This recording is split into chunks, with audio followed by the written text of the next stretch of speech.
আমাদের বাড়িতে আরও এক নতুন বন্ধুর যোগ হলো। 3টে ছিল, আরও একটা যোগ হয়ে 4টে হলো। এই যে আমার হিরো, আমার বাবা নতুন স্কুটি নিয়ে এসেছে। এটা হচ্ছে চার্জার স্কুটি। বাড়িতে 3টে পেট্রোলের গাড়ি আছে। অনেক চিন্তা ভাবনা আর খোঁজ খবর নিয়ে শেষ পর্যন্ত সিদ্ধান্ত নিল চার্জার স্কুটি নেওয়ার। আমার বাড়ির পুচকিটাকে নতুন স্কুলে ভর্তি করেছে, তাকে নিয়ে আসা যাওয়ার জন্যই এই নতুন গাড়িটা নেওয়া হলো। আর বাড়িতে একটা গাড়ির খুব দরকার ছিল, কারণ দাদা তার বাইকটা নিয়ে স্কুলে চলে যায় আর দিদি তার স্কুটিটা নিয়ে কলেজে চলে যায়। আমরা সমস্যায় পড়লে বাড়িতে আর কোনো গাড়ি থাকে না। এই গাড়িটা হয়ে আমাদের অনেক সুবিধে হলো।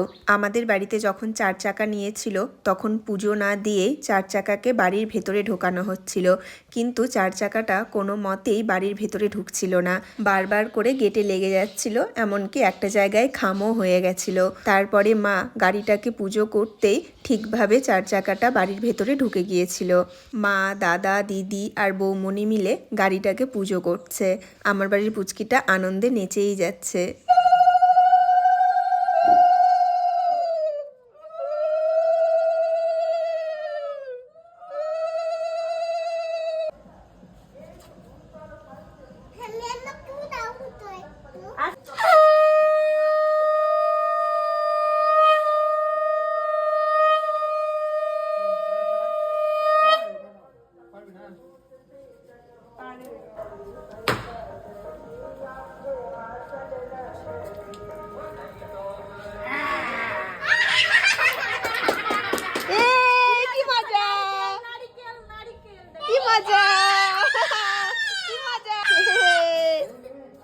নাচ করছো বেতু।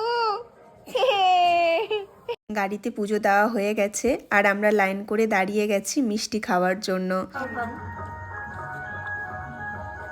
এটা হচ্ছে পিসির ছেলে, সে তার 2টো যমজ ছেলেকে নিয়ে এসেছে নতুন গাড়ি দেখতে। পেট্রোলের গাড়ি থেকে এই চার্জার স্কুটিটা বেশ ভালো আর চালাতেও বেশ ভালো লাগছে। নতুন গাড়ি সবাই একটু একটু করে চালিয়ে নিচ্ছে। দিদি এই স্কুটিটা দেখতে গিয়ে আর একটা 4 চাকা গাড়ি দেখে এসেছে। এই গাড়িটা দেখে তার মাথা খারাপ হয়ে গেছে। সে বলছে কিছুদিনের মধ্যেই এই গাড়িটা নেবে।